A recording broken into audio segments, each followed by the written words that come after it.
இன்றைய புதிய கோணம் பகுதியில் டைம்ஸ் ஆஃப் இந்தியா பத்திரிகையில் வந்திருக்கக்கூடிய செய்தி கட்டுரை, பத்திரிகையாளர் திருமிகு ஜூலி மாரியப்பன் இந்த கட்டுரை எழுதியிருக்கிறாங்க. திமுக கூட்டணிக்குள் என்ன நடக்கிறது அப்படின்னு தலைப்பிட்டு எழுதியிருக்கிறாங்க. விவாதிப்பதற்காக அரங்கத்திற்கு மூத்த பத்திரிகையாளர் திரு மணி வந்திருக்காங்க. நாடாளுமன்ற தேர்தலுக்கு பிறகு திமுக கூட்டணி கட்சிகள் திமுக அரசு மீதான விமர்சனங்களை முன்வைக்க தொடங்குறாங்க அப்படின்னு கட்டுரை தொடங்குது. எங்கே இந்த சந்தேகம் அதிகமாகுது, விமர்சனம் அதிகமாகுதுன்னா, முன்னாள் முதல்வர் திரு கருணாநிதியின் 100ஆண்டு நினைவு நாணய வெளியீட்டு விழாவில் மத்திய அரசு தரப்பில் திரு ராஜ்நாத் சிங் பங்கேற்றதற்கு பிறகு விமர்சனங்கள் இன்னும் கூர்மைப்படுத்தப்பட்டதாக சொல்லப்படுது. அதில் அதிமுக தரப்பில் என்ன சந்தேகம்னா, பாஜக திமுக இடையே ஒரு ரகசிய கூட்டணி அப்படின்னு, ஒரு சார்பு நிலையை இது திமுக வெளிப்படுத்துதோ, பாஜக சார்பு நிலையை வெளிப்படுத்துதோ அப்படிங்கிற சந்தேகம் திமுக கூட்டணி கட்சிகளுக்கு அப்படின்னா கட்டுரை தொடங்குது. சர்ச்சைக்கு வித்திட்டதா இந்த நாணய வெளியீட்டு விழா? கண்டிப்பாக இந்த நாணய வெளியீட்டு விழா சர்ச்சைக்குத்தான் வித்திட்டு இருக்கிறது, அதில் எந்த சந்தேகமும் வேணும். கலைஞர் அடிப்படையில் ஒரு மிகப்பெரிய அரசியல் தலைவர், இந்தியாவின் மிகச்சிறந்த ஆகச்சிறந்த அரசியல் ஆளுமைகளில் ஒருவர். அவர் சம்மந்தப்பட்ட எல்லாமே அரசியல் நிகழ்வு தான். அது அரசு நிகழ்வு தான், அரசியல் நிகழ்வு இல்லைன்னு சொல்கிறதும், இதில் அரசியலே இல்லைன்னு சமீபத்தில் 4 நாள் அமைச்சர் வேலு விழாவில் ரஜினி பேசின எல்லாமே தவறு, அபத்தமானது. கண்டிப்பாக கிடையாது. இது ஒரு அரசியல் நிகழ்வு தான். இது முதல்ல நம்ம புரிஞ்சுக்கணும். ரெண்டாவது ராஜ்நாத் சிங் அவர்கள் வந்தது வெறும் நாணய வெளியீட்டு விழாவில் மட்டும் இல்லை, அதை தாண்டி மோடி அவர்கள் பிரதமருடைய அந்த காலையில் பெரிய ஒரு பாராட்டின உரை. எந்த உரைனா, எலெக்ஷனுக்கு இப்போ 4 மாதத்துக்கு முன்னால் திமுக குடும்ப கட்சி, திமுக மக்களுக்கு எதுவுமே செய்யலை, மகளுக்கும் தான் எல்லாம் செஞ்சது. தேர்தலுக்கு பிறகு திமுகன்னு ஒரு கட்சியே இருக்காதுன்னு தமிழ்நாட்டுக்கு உள்ளேயும் வெளியிலையும் தொடர்ந்து பேசியவர்கள். கும்முடி பூண்டித்தான்னா தெரியாதுன்னு சொல்லவங்க இந்த நாணயத்தை வெளியிடுறதும், அதை விட அதிகமாக நான் உங்களுக்கு சொல்கிறேன், சமாதிக்கு போனது. ஒரு தலைவரோட சமாதிக்கு கூட்டணி கட்சிகள் போனதே கிடையாது. 33 ஆண்டுகள் ராஜீவ்காந்தி படுகொலைக்கு பிறகு இந்த காலகட்டத்தில் அதிமுக காங்கிரஸோட உறவில் இருந்திருக்காங்க. ஜெயலலிதாவோ கலைஞரோ எடப்பாடியோ ஸ்டாலினோ ஸ்ரீபெரும்புதூர் போனது கிடையாது. அதே மாதிரி காங்கிரஸ் கூட்டணியில் யூபியில் இருக்கும்போது திராவிட முன்னேற்ற கழக தலைவர்கள் யாரும் இந்திரா காந்தி சமாதிக்கோ ரஜீவ் சமாதிக்கோ போனதே கிடையாது. சமாதிக்கு போகிறதுன்றது ஒரு மிகப்பெரிய நிகழ்வு. There is a clear political message. ஆனால் இதனால் அவங்க பிஜேபியோட போயிடுவாங்கன்னு சொல்லலை. இவங்களோட அந்த ஃப்ரிக்ஷன் கூல்டவுன் ஆகும். இன்னும் சொல்ல போனீங்கன்னா, it is more than BJP. RSS அஜெண்டாவோட டிஎம்கே சாஃப்ட் பெடல் பண்ண ஆரம்பிச்சிருக்காங்கன்றது தான் இன்றைக்கி தமிழ்நாட்டில் இருக்கக்கூடிய போஸ்ட் ஜூன் 4 ரிசல்ட்டுன்னு சினாரியோன்னு நான் பார்க்குறேன். அந்த விதத்தில் பார்க்கும்போது அந்த கட்டுரை சில விஷயங்களை அப்படியே தொட்டு அப்படியே மேலே கடந்து போகுது. இன்னும் கொஞ்சம் டெப்த்தாக போயிருக்கலாம் அவங்க ஜூலி. பட் அந்த அவைலபிள் ஸ்பேஸ்க்குள்ள அவங்க சில கருத்துக்களை தெரிவிச்சிருக்காங்க. அவை நீண்ட விவாதத்துக்கு உரிய கருத்துக்கள். நாணய வெளியீட்டு விழா முடிந்த பிறகு நடந்த முத்தமிழ் முருகன் மாநாடு, அதில் நிறைவேற்றப்பட்ட தீர்மானங்கள் குறித்த விமர்சனங்களும் முன்வைக்கப்பட்டிருக்கு. மார்க்சிஸ்ட் கம்யூனிஸ்ட் கட்சி விமர்சிக்கிறாங்க, விடுதலை சிறுத்தைகள் கட்சியும் விமர்சிக்கிறாங்க. அதுவும் ஏதாவது சர்ச்சையை வித்திட்டு இருக்கிறாங்க. கண்டிப்பாக கார்த்திகேயன், நீங்கள் நான் அதை தான் என்னோட முதல் 2 நிமிஷம் சொன்னது. கலைஞர் 99-2004 பிஜேபியோட அலையன்ஸில் இருக்கும்போது பிஜேபியோட இருந்தாரே ஒழிய அவர் ஆர்எஸ்எஸோட அலையன்ஸில் இல்லை. அன்ஃபார்ச்சுனேட்லி இந்த கவர்மெண்ட்டு, ஸ்டாலின் கவர்மெண்ட்டு, இவர்கள் ஆர்எஸ்எஸ் ஐடியாலஜியோட அலையன்ஸ் வச்சுருக்காங்களோன்ற சந்தேகம் தான் நமக்கு எழுகிறது. ஏன்னா இந்த முத்தமிழ் முருகன் மாநாடுன்றது இந்து ரிலீஜியஸ் என்டோமெண்ட், இந்து சமய அறநிலையத்துறை அந்த சொத்துக்களை பராமரிப்பதுக்கு தானே ஒழிய இந்து மதத்தை பரப்புறதுக்கு கிடையாது. நம்முடைய சிபிஎம் பொதுச் செயலாளர் பாலகிருஷ்ணன் அவர்கள் தெளிவாக சொல்லியிருக்கார். பட் அன்ஃபார்ச்சுனேட்லி அவங்க எம்பி தான் அந்த மாநாட்டிலே கலந்துக்கிறார், சச்சிதானந்தம். இதுதான் இதில் இருக்கக்கூடிய முரண் நகை. அதற்கு பிறகு அதில் வந்திருக்கக்கூடிய தீர்மானங்கள், 3 தீர்மானங்கள் ரவிக்குமார் அவர்கள் சொன்னார். உங்களுக்கு அந்த கல்வியை போதிக்கிறதுன்றது, முருகனுடைய ஆன்மீக கல்வின்றது. ஒரு விஷயம் தெரிஞ்சுக்கோங்க, தியாலஜி வேறு, ஃபிலாசபி வேறு. 1980களில் ரொனால்டு ரீகன் அமெரிக்க அதிபராக இருக்கும்போது பைபிளை பள்ளிக்கூடங்களில் பாடமாக வைக்கணும் போது அமெரிக்க கல்வியாளர்கள் அதை எதிர்த்தார்கள். இந்து சமய அறநிலையத்துறை நடத்தக்கூடிய கல்லூரிகளில் தான் நாங்கள் பண்ணுறோன்னு சில பேர் வியாக்கியானம் கொடுக்குறாங்க. இந்து சமய அறநிலையத்துறை கலை அறிவியல் கல்வியை தான் நடத்துது, கல்லூரிகளை நடத்துது, சமய பள்ளிகளை நடத்தலை. இது ரெண்டுத்துக்குமான அடிப்படை வித்தியாசம் இருக்குது. ஸோ ஒரு படி மேலே போகுது இந்த மாநாடு. யார் கல்லூரி நடத்தினாலும் மதச்சார்பற்ற கல்வியை தான் மாணவர்கள் எக்ஸாக்ட்லி நீங்கள் அதை தான் நான் சூரப்பான ஒரு வைஸ் சான்சலர் 2020 கொரோனாக்கு முந்தின காலகட்டத்தில் எடப்பாடி பீரியடில் இருக்கும்போது பைபிளை அண்ணா யூனிவர்சிட்டியில் பாடத்திட்டத்தில் சேர்க்கணும் போது இதே திராவிட முன்னேற்ற கழகம் அதுக்கு எதிராக கச்சை கட்டி களத்தில் இறங்கி போராடியது. அது சரியானது. பைபிளை வைக்கிறதும் முருகப்பெருமான் சம்மந்தப்பட்ட பாடங்களை பள்ளிகள் கல்லூரிகள், அது இந்து சமய அறநிலையத்துறை நடத்துவதாக இருந்தாலும் கூட நீங்கள் வைப்பது என்பது ஆபத்தான ஒரு போக்கு. இது கல்வியை காவிமயமாக்கும் ஆர்எஸ்எஸ் அஜெண்டாவோட இன்னொரு வடிவம் தான் என்று ரவிக்குமார் சொன்னது 100% கரெக்டாகவே. இந்த பெராடிகம் ஷிஃப்ட் இருக்குது, இது ஆபத்தானது.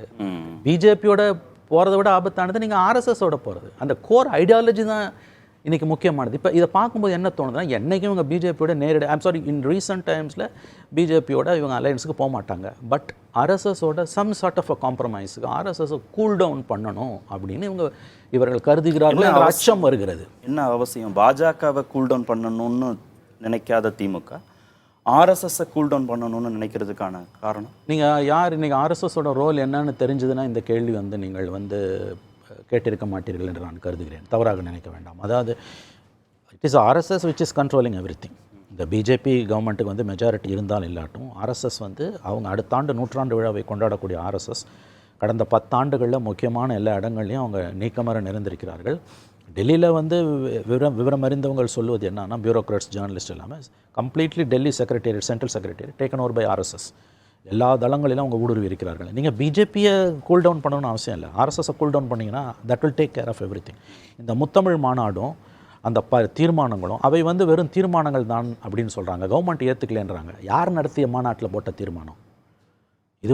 They are testing the waters. ஆகவே இந்த அலைன்ஸில் இருக்கக்கூடிய ஜூன் 4க்கு பிறகு வந்திருக்கக்கூடிய ரொம்ப இம்பார்ட்டண்ட்டாக நம்ம கவனிக்க வேண்டிய விஷயம் நம்முடைய எந்த சார்பு நிலையும் இல்லாமல் பார்க்க வேண்டிய விஷயம், திமுக தன்னுடைய அணுகுமுறையை டுவர்ட்ஸ் பிஜேபின்னு சொல்கிறத விட டுவர்ட்ஸ் ஆர்எஸ்எஸ் ஒரு மறுவரை செய்திருக்கிறதோ என்ற ஒரு கவலை, சந்தேகம் தான் வருகிறது. இது இன்னொன்று சொன்னீங்கன்னா, இது கடந்து போக முடியாத நிகழ்வு. இந்த முத்தமிழ் மாநாடும் அதில் ஏற்றப்பட்ட தீர்மானங்களும் கண்டிப்பாக கடந்து போக முடியாத ஒரு நிகழ்வுகள். இதை எடப்பாடி பண்ணியிருந்தால் இன்றைக்கி டிஎம்கே எப்படி ரியாக்ட் பண்ணியிருக்கோம்? நான் மறுபடியும் சொல்கிறேன், தியாலஜி வேறு, ஃபிலாசபி வேறு. நாணய வெளியீட்டு விழா, அதைத் தொடர்ந்து முத்தமிழ் முருகன் மாநாடு, மூன்றாவதாக ஆளுநருடைய தேநீர் விருந்திலையும் கூட்டணி கட்சிகள், திமுக கூட்டணி கட்சிகளிடையே முரண்கள் வெளிப்பட்டதாக கட்டுரையாளர் குறிப்பிட்டிருக்கிறார். முதல்ல திமுகவை புறக்கணிப்பதாக சொல்லப்பட்டது, திமுக கூட்டணி கட்சிகள் புறக்கணிப்பதாக சொல்லப்பட்டது. அப்புறம் முதல்வர் அந்த தேநீர் விருந்தில் பங்கேற்றிருக்கிறார். அது அரசு ரீதியாக பங்கேற்புன்னு கொடுத்த விளக்கம் சரியானது இல்லையா? இல்லை, இவங்க முதல்லையே இந்த விஷயத்தை என்ன மெச்சூர்டாக ஹேண்டில் பண்ணியிருக்கலாம். டிஎம்கே போகிறவங்க போயிட்டு போட்டோம், நாங்கள் திமுக கலந்துக்க மாட்டோம், கவர்மெண்ட் கலந்துக்குதுன்றது வெளிப்பார்வைக்கு அது ஒரு கரெக்டாக இருந்தாலும் நடைமுறையில் பார்க்கும்போது அது ரொம்ப வினோதமானது தான். நீங்கள் எந்த காரணங்களுக்காக கடந்த குடியரசு தினத்தன்று ஆளுநரின் இன்ஹவுஸ் பார்ட்டி அந்த விருந்தை புறக்கணிச்சிங்களோ அந்த காரணங்கள் அத்தனையும் அப்படியே இன்றைக்கும் இருக்கும் பொழுது நீங்கள் எப்படி அந்த தேநீர் விருந்தில் கலந்து கொள்ள முடியும்? அப்படி நீங்கள் கலந்துக்கிறீங்கன்னா அலையன்ஸ் பார்ட்னர்ஸும் கலந்துக்கட்டும். நான் ஆங்கிலத்தில் சொல்கிறேன், தே பின் லெஃப்ட் இன் த லர்ச். அவர்கள் கைவிடப்பட்டதாக உணர்கிறார்கள். நீங்கள் எவ்வளோ பெரிய பேச்சு பேசிட்டு நீங்கள் மட்டும் போய் கலந்துக்கிறீங்க, அமைச்சர்கள் கலந்துக்கிறாங்க. இங்கே இந்த சீஃப் மினிஸ்டர், திமுக தலைவர், அந்த லைன் பிளர்டு. அது அந்த விளக்கம் சரியானது இல்லையா? அரசு சார்பான பங்கேற்பு, கட்சிகள் பங்கேற்பு அப்படின்னு விளக்கம் கொடுக்கப்பட்டது, அது சரியானது இல்லை. அது கொஞ்சம் நீங்கள் மேல் பார்வைக்கு பார்த்தீங்கன்னா சரியாக இருக்கும். அந்த லைன் ரொம்ப மென்மையான தின் லைன். அது அப்படின்னா இவங்க கூட்டம் இப்போ எல்லாரும் கலந்துக்கிட்டாங்க, அப்போசிஷனில் எல்லாரும் கலந்துக்கிட்டாங்க. பிஜேபி, பிஎம்கேஎம், விஜயகாந்த், ஏடிஎம்கே எல்லாரும் கலந்துக்கிட்டாங்க. சிஎம் கலந்துக்கிறாரு. அப்போ டிஎம்கே கலந்துக்குன்னு அர்த்தம். அலையன்ஸ் பார்ட்னர்ஸ் மட்டும் கலந்துக்கலாம்னா அவங்கள மட்டும் எதுக்கு விடுறீங்க நீங்கள்? இன்னொன்றுங்க, இந்த டீ பார்ட்டி இந்த இதெல்லாம் ஒன்றும் கலந்துக்க வேணான்னா கலந்துக்காதீங்க. லாஸ்ட் டைம் என்ன காரணங்களுக்காக புறக்கணிச்சுக்கலாம், அந்த காரணங்கள் அப்படியே இன்றைக்கும் இருக்கும்பொழுது எதற்காக அன்றைக்கு புறக்கணித்தீர்கள், அது இன்றைக்கு கலந்து கொள்கிறீர்கள்? அன்றைக்கி எல்லாரும் புறக்கணிச்சிங்க, இன்றைக்கி ஒரு செக்ஷன் மட்டும் போகிறீங்கன்னும் போது அவர்களுக்கு ஒரு விதமான ஆங்கிலத்தில் சொன்னால் they feel they been let down. அப்படிதான் அவங்களோட பார்வையிலிருந்து அப்படித்தான் பார்க்கப்படும். கூட்டணி கட்சிகள் தனிமைப்படுத்தப்படுவதாக நீங்கள் எல்லாத்தையும் போய் கலந்துக்கிறீங்க, கூட்டணி கட்சியை விட்டுட்டு போறீங்க. அந்த உணர்வு வருவது இயல்பானதான். உங்களுக்கு முன்னாள் முதல்வர் திரு கருணாநிதியை வானலாக புகழ்ந்திருக்கிறார் திரு ராஜ்நாத் சிங் நாணய வெளியீட்டு விழா சமயத்தில். அதே நிகழ்வில் ராகுல் காந்தி புறக்கணிக்கப்பட்டிருப்பதாக அதிமுக குற்றம் சாட்டுது. பாஜகவை நெருக்கத்திலையும் காங்கிரஸை கொஞ்சம் தள்ளி வைக்கவும் முயற்சிப்பதாக இதில் அதிமுக விமர்சனங்கள் இருக்குது. அது தெரியுதா? இல்லை, அந்த நிகழ்ச்சிக்கு ராகுல் காந்தியை கூப்பிடாததை வைத்து அவர்கள் காங்கிரஸை விட்டு விலகுகிறார்கள், பிஜேபி நெருங்குகிறார்கள் என்று சொல்ல முடியாது. ராகுல் காந்தி அந்த நிகழ்ச்சிக்கு அழைக்காது என்னை பொறுத்தவரையில் சரியான ஒரு முயற்சி தான், சரியான ஒரு முடிவு தான். அது சரியான முடிவு தான் on the part of DMK. ஏன்னா இது மாநில அரசு நடத்தக்கூடிய நிகழ்ச்சி, it's a state government function. இவங்க மாற்றி பேசினாங்க. முதல்ல மத்திய அரசு நிகழ்ச்சினாங்க, அப்புறம் மத்திய அரசு கட்டுப்பாட்டில் உள்ள மாநில அரசு நிகழ்ச்சினாங்க. அந்த இன்விடேஷனோட லட்சணை ஸ்டேட் கவர்மெண்ட் லட்சணை. ஸ்ரீவில்லிபுத்தூர் ஆண்டாள் கோயில் கீழே அழைத்தவர் சிவதாஸ் மீனா தலைமைச் செயலாளர். அப்போ இட்ஸ் ஸ்டேட் கவர்மெண்ட் ஃபங்க்ஷன். இதுக்கு ஒன்றும் பெரிய ஆராய்ச்சி தேவையில்லை. ராஜ்நாத் சிங் வந்த ஃபங்க்ஷனில் ராகுல் காந்தி வந்திருந்தாங்கன்னா கண்டிப்பாக அது 2 பேருக்குமே ஒரு சங்கடத்தை ஏற்படுத்தும். நாணய வெளியீட்டுக்கு மத்திய அரசு அனுமதி கொடுக்கிறதுனால மத்திய அரசு விழான்னு கிடையாது. நிகழ்ச்சியை நடத்துறது யாருன்றது தான் நீங்கள் பார்க்கணுமே ஒழிய மத்திய அரசு அனுமதி கொடுத்ததால் அதை மத்திய அரசே நடத்த நீங்கள் சொல்ல முடியாது. மத்திய அரசு நடத்தினா அது பிஐபி ஃபங்க்ஷனு. சீஃப் செக்ரட்டரியாக இன்வைட் பண்ணுறாரு. உங்கள் ஸ்டேட் கவர்மெண்ட்டோட எம்பளமே எதுக்கு இருக்குது? இது ரொம்ப தெளிவாக இருக்குது. ஆகவே அதில் இவங்க மாற்றி பேச முடியாது. ராகுல் காந்தி அழைக்காததில் தவறே இல்லைன்னு தான் நான் நினைக்கிறேன். ஏன்னா அங்கே ப்ரோட்டோகால் பிரச்சனை வரும், ஒரு டெலிகேட் சுச்சுவேஷன் இருக்கும். ஏன்னா இட்ஸ் அ பொலிட்டிக்கல் ஃபங்க்ஷன் தான். Because Kalaignar is basically a political leader. நீங்கள் என்ன 1000 வியாகியானம் கொடுத்தீங்கனாலும் அது ஒரு அரசியல் நிகழ்ச்சி தான். இதை நான் முதலில் காங்கிரஸ் அழைக்கலைங்கிறதுனால திமுக காங்கிரஸ் இடையே இடைவெளின்னு கண்டிப்பாக புரிஞ்சுக்கூடாது. அந்த நிகழ்ச்சியில் அழைக்காததெல்லாம் புரிஞ்சுக்க முடியாது. They are with Congress. அவங்க காங்கிரஸை விட்டுட்டு 26 கூட போவாங்கன்னு நான் சொல்லலை. But they are compromise. அவங்க பிஜேபின்னு சொல்கிறத விட ஆர்எஸ்எஸ் அஜெண்டாவோட என்னென்னா இவங்க காம்ப்ரமைஸ்ன்னு சொல்கிறத விட கார்த்திகேயன் நாங்கள் உங்களுக்கு எதிரி இல்லை என்கின்ற அந்த ஒரு உணர்வை ஏற்படுத்த இவங்க விரும்புகிறாங்க. நீங்கள் இந்த ராஜ்நாத் சிங் ஆயிஷதில் கூட நீங்கள் எப்படி பார்க்கணும்னா 22 எம்பிஸ் இவங்ககிட்ட இருக்காங்க. இவங்க டைரெக்டாக என்றைக்கும் சப்போர்ட் பண்ண மாட்டாங்க. பட் 1000 விதங்களில் ஒரு மத்திய அரசு இவங்க காப்பாற்ற முடியும். ஸ்டாண்டிங் கமிட்டியில், கன்சல்டேட்டிவ் கமிட்டியில் எவ்வளோ விஷயம் இருக்குது. பார்லிமெண்ட்ரி ப்ரொசீடிங்ஸ் தெரிஞ்சவங்களுக்கு இவங்க எத்தனை விதங்களில் பெயில் அவுட் பண்ணலான்றது தெரியும். ஆர்எஸ்எஸ் அஜெண்டாவோட ஒரு விதமான ஒரு காம்ப்ரமைஸுக்கு வந்துடுச்சுன்ற விமர்சனம் வந்துடுச்சுன்னு நான் சொல்லலை. அதை நோக்கி நகர்கிறார்கள் என்று நான் சொல்லுவேன். ஆனால் திரு முத்தரசன் போன்ற இடதுசாரி கட்சிகளின் தலைவர்களுக்கு திமுக மேலே இன்னும் நம்பிக்கை இருக்குது. மதவாதத்தை திமுக உறுதியாக எடுக்கும். இந்த சார்பு நிலையை வச்செல்லாம் அவங்களுக்கு சந்தேகம் வரலை. இந்த ப்ராப்ளம் இப்போ இந்த கூட்டணி கட்சிகளோட ப்ராப்ளம் என்னென்னா எப்படியாவது திமுகவுக்கு முட்டு கொடுத்து திமுகவை காப்பாற்ற அவர்கள் நினைக்கிறார்கள். அது நியாயமானதும் கூட. ஏன்னா இன்றைக்கி இது இந்தியாவில் இருக்கக்கூடிய சூழ்நிலையில் தமிழ்நாடு மட்டும்தான் ஆன்டி பிஜேபி ஆன்டி மோடியில் ஸ்ட்ராங்காக இருக்குது. 40க்கு 40 இருக்குது.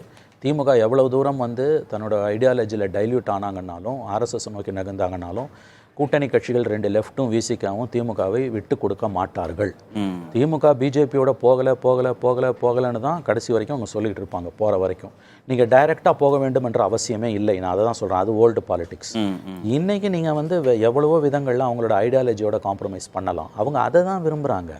ஆகவே முத்தரசனோ பாலகிருஷ்ணனோ திருமாவோ இவர்கள் போக மாட்டார்கள் என்று திமுகவுக்கும் ஸ்டாலின் அவர்களுக்கும் கொடுக்கக்கூடிய அந்த உத்தரவாதம் என்பது என்னை பொறுத்தவரையில் பொருளற்றது என்று தான் நான் பார்க்கிறேன். ஏன்னா இங்கே கிரவுண்டில் சுச்சுவேஷன் வேறு மாதிரி மாறிட்டு இருக்கு. இந்த மாதிரி ஒரு கான்ஃபரன்ஸு சார், கல்வி ரொம்ப முக்கியமானது சார்.